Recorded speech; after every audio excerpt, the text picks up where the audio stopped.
Um, and what happened there was Thoreau was off in his cabin in Walden Pond, and the tax collector came to collect his poll tax, and Thoreau refused, and he refused because he didn't like the Mexican War, and he didn't like the fact that Northerners, according to the Fugitive Slave Act, were supposed to be turning in slaves if they saw them, and he didn't like the way Americans were treating Indians.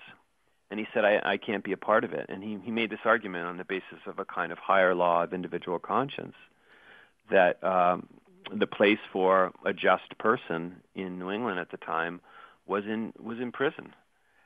And he was only there for a day. He was annoyed because a friend came and paid his poll tax. He wanted to stay. But he wrote this wonderful essay about the importance of civil disobedience, that, yes, it was read by Martin Luther King and it was read by Gandhi. And in that way, this essay helped to inspire the movement for Indian independence and the movement for civil rights in the United States. I didn't realize until I read your book that Francis Scott Key actually opposed our participation in the War of 1812. I know. He got this kind of fit of patriotism when he's aboard a boat during a battle outside of Baltimore, and he's worried about what's going to happen. Is that city going to be burned down by the British in the War of 1812? And he's on actually a British boat. It's a long story about how he gets there. He's trying to help a prisoner get released. And as he wakes up in the morning, he's not sure what flag he's going to see flying over Fort McHenry, and he thinks it might be the British flag, but he looks and he sees an American flag. And that flag is now in the Smithsonian in the Museum of American History. And, of course, he gave us this song that many complain is so hard to sing. You have to be Whitney Houston in order to sing it, or Jimi Hendrix to play it on your guitar. Stephen Prothero is with us. He's professor of religion at Boston University. His new book is called The American Bible, How Our Words Unite, Divide, and Define a Nation. Join this conversation by calling in to 1-800-933-5372.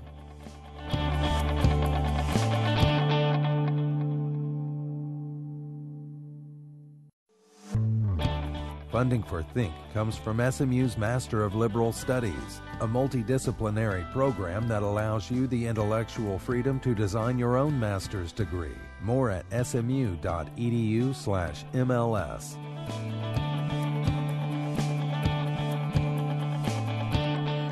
You're listening to Think on KERA 90.1. I'm Chris Boyd.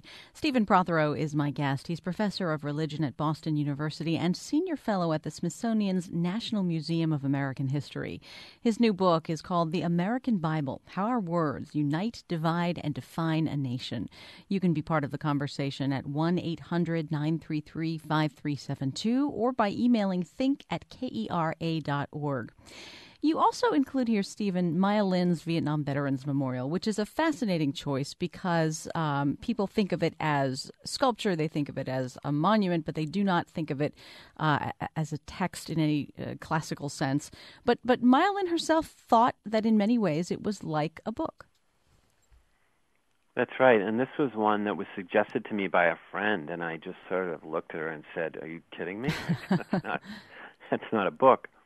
And she said, "Think about it," and I did. And I started to research it a little bit. I had actually been in Washington, D.C. when that was being built in 1982, so I had a sort of keen interest in the Vietnam Veterans Memorial. And then I researched it, and I found out that Maya Lin, who designed it, who won a competition, by the way, when she was a senior at Yale, an undergraduate, a competition, by the way, that was entered by her professor in a funerary architecture class she was taking, who did not win, obviously, but she had said that she saw it as a book, a kind of open book that was cut into the earth with these two big black reflective granite pages, and on each page were written words, and the words were not, in the beginning as in Genesis, but they were a listing of the 58,000 plus service people who died in the war in Vietnam. And so I took that to heart, and I started to research it, and of course it was an amazing controversy about that memorial even before it was built, about how it was black instead of white, how it was a black gash of shame, how it refused to see the Vietnam as a noble war, how it saw America as a place that was in somehow besmirched by the war. And yet, when it opened, it did exactly what Myelin predicted it would do. It made the people who came there to remember their loved ones cry, and it made them hunt for the people's names. And it was just an incredibly powerful memorial that provides a kind of open slate or a blank slate or a kind of open canvas for each of us to decide what we think ourselves of the war and America's role in it. I think that's so true. And I also think it's remarkable that it's impossible to visit without becoming part of that reverent shared experience. Well, what's fascinating for me as a religious studies scholar going down to the Vietnam Veterans Memorial is that it does create this sacred space there. You know, I think I refer to it as a kind of American Lourdes, as a kind of pilgrimage site where we go to commune with the dead and to think about the purposes, the meaning, and end of America. And people do act like they act when they walk into a church. They lower their voices. They start to whisper. They move slowly. They kind of turn inward in a contemplative sort of way. They realize they're in the presence of something powerful, you know, and what is that thing? Well, maybe it's God, maybe it's death, maybe it's intimations of their own mortality, you know, maybe it's something about American history. You know, I'm not sure what it is, but there's something sort of ineffable and awful there in the old sense of that word of filled with awe. And I guess the question that remains to be answered there is whether or not that awe will be sustained after the war is no longer in living memory for any Americans who go visit. Right, and I have to say that was my reluctance about including it. It's actually the most recent book in the American Bible, 1982. So it's 30 years old now. It's going to have its 30-year anniversary in November. And the question is, yes, I mean, it's had a sustained period of controversy, but what happens when the people who lived during the Vietnam era die? You know, is it going to still resonate? And I think the answer is that it won't resonate in the same way.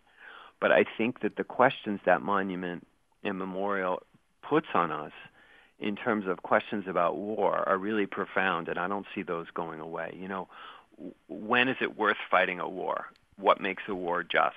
You know, when is a war a noble cause, and when is it a lost cause? I think that memorial presents those questions really powerfully, and I can imagine it living on even after people who were alive during that war have passed. 1-800-933-5372 is our number. We'll go back to the phones now. We have Jim on the line in Dallas. Hello, Jim. Hello, thank you. My question is, after Goldwater was involved in the election of 1964, the Republican Party just became, to me, sort of irrelevant. And Nixon realized that, and I think that speech he gave, that referred to as the speech, where he adopted the idea that the Southerners were being left behind and that they could be of use to him, and the Southern strategies just turned the Republican Party into this a party of the racist, and have become more and more reactionary, and in that respect ever since. And I just wonder what you thought of that speech in particular. Well, the speech in my book is not a Nixon speech, although Nixon is there as a commentator in the book on a number of issues. The speech that I have in there is Reagan's endorsement of Goldwater in 1964. And I do think that the horrible loss that Goldwater took in 1964 really did cause a kind of crisis of conscience in the Republican Party. And I think that's part of what helped to catapult Reagan to a position of importance, because it was clear that even though Goldwater had lost the election, that in a way Reagan had won it for himself by giving this speech that everybody sort of hailed. And so as people started to turn to ideas, they started to turn toward Reagan and his speech. Now, there was also this Southern strategy that Nixon used to basically become the party that was cultivating the Southern votes by, refusing to push for equality between the races, by pandering to Southern racism. And there's no doubt that that was part of the rise of the Republican Party, and it's something that both parties are wrestling with today. Talk a little bit about JFK's famous speech, ask not what your country can do for you, ask what you can do for your country. Well, I had a whole chapter in the book initially on that speech because I think it's a terrific and important speech. I think, obviously, Kennedy is an iconic figure in American history, but we need to cut the book back a little bit. It's too long. So that became part of my Proverbs section where I have these single lines or phrases surrounded on a page by commentary, much like you'd see in the Talmud in Judaism, which has a central scripture in the middle of the page and commentary that surrounds it. And the line I picked, of course, was, ask not what your country can do for you, ask what you can do for your country, which Kennedy delivered in his wonderful, Massachusetts accent that we all love around here. I'm from Cape Cod. So, but, what's interesting to me about that line is it's call for sacrifice, and it seems that we've forgotten that. It seems that the push now is to kind of have government not bother us. Like, why is government bothering me? Why are my taxes so high? Why is it doing too much? Kennedy's idea there really was that that the United States was a kind of a gift, and that we who were recipients of the gift owed something back to it in form of service. And the obvious service that flowed out of that for Kennedy was the Peace Corps. But I think there was a broader call, which was, when we get in a point of crisis, or when the world gets in a point of crisis, that we all should pitch in. And I think that's something that we've forgotten. You don't hear that from leaders anymore, in either Democrat or Republican. You're not going to hear anybody stand up and say, we need sacrifice from you, we need to raise your taxes, or we need sacrifice from you. We need you to pitch in and do this, this, and that. It really has become much more pandering to voters and just telling them what they want rather than leading in the old-fashioned sense of leadership. And I think Kennedy was doing that in his inaugural. When you talk about pandering, which certainly happens on both sides of the aisle, it's almost as if politics has become a consumer product, and that's the way we talk about things. We need to sell other people on our ideas, whether or not we're selling them the entire product. Yeah, I think that's really astute, and I think that's new. I think that's within the last generation or two generations, this idea that you're selling the candidate and that you're selling a product and that you're testing the market through marketers about how a given soundbite is going to work or how a given position is going to go. And we are lacking for the kind of leadership that says, to hell with the polls. This is the right thing to do. This is what we should be doing. And ironically, I actually think that would sell. In other words, the stuff we imagine wouldn't sell, I think might sell. And I think Americans sometimes want to be challenged. They want to have a leader. That's been one complaint about Barack Obama, that it seemed when he was elected, at least by people in the center and the left, that he was going to be a leader who was going to take us places that we might be surprised that we were going to go with him. And that really hasn't materialized in his first term, at least. And that's part of the part of the disappointment with him.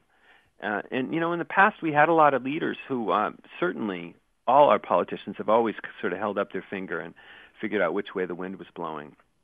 But there's a lot more of that, I think today, and I think politics has become more of a consumer product and less of a sort of what can we do for our country, how can we make this a better place. We can't finish this conversation without speaking at least a little bit about the I Have a Dream speech by Martin Luther King, which has been invoked to different purposes by everybody from Malcolm X to Rush Limbaugh. I know. It's amazing how that was given in my lifetime, and yet it's being used now as an argument against affirmative action on the grounds that King's vision, King's dream, was a place where we would judge everyone by the content of their character instead of the color of their skin. And that's just one example. But, these kind of speeches they're not public policy speeches, right? If they were public policy speeches, they wouldn't resonate in the same way. They have a kind of timelessness about them. That's true of the Gettysburg Address, which doesn't talk about the North or the South. It doesn't mention slavery. It's sort of a meditation on death and mortality, and then on the purpose of the American experiment. And I think King's is similar. King's speech in essence is, this place was meant to be better than it is now. I take that to be